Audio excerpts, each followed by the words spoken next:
بسم الله الرحمن الرحيم. Em nome de Deus, o clemente e o misericordioso.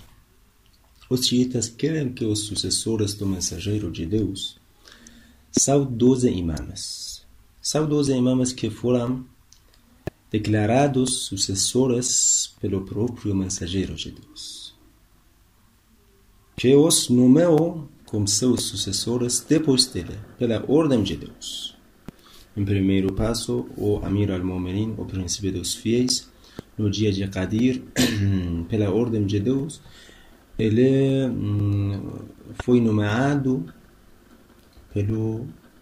como primeiro sucessor do profeta Muhammad. Além disso, o profeta disse: quem morre sem conhecer o imam, o líder do seu tempo, morreu a morte da era da ignorância.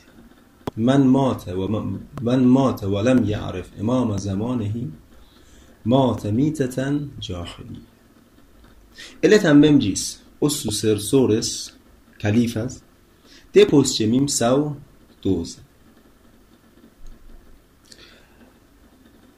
Os 12 imãs são o Imam Ali ibn Abi Talib, Amir al-Mu'minin, Imam Hassan, Imam Hussein, Imam Sajjad, Imam Baqir, Imam Sadiq, Imam Kadim, Imam Rida, Imam Jawad, Imam Hadi, Imam Hassan al-Askari e Imam Muhammad ibn Hassan al-Muntadhar al-Mahdi, que Deus apresse sua chegada.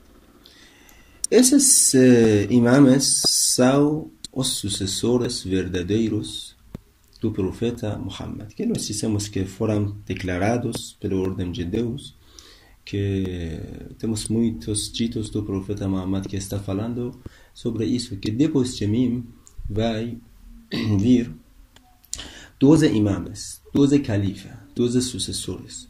Existem muitas narrações nos livros sunitas e também nos livros xiitas que está falando sobre isso, os imãs que sejam 12 imãs.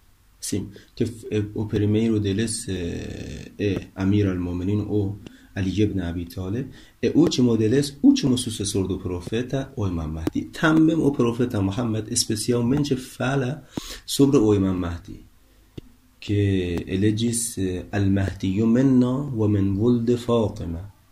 O que significa isso? Mahdi é de minha descendência e o filho de Fátima, descendência de Fátima. Que Deus abençoe ela. Allahumma salli ala Muhammadin wa ali Muhammadin wa ajjal farajahum. Se Deus quiser, falaremos sobre o esperado do Imam Mahdi, especialmente do Imam Mahdi, que estamos nos dias do nascimento do Imam Mahdi, que Deus apresse sua chegada.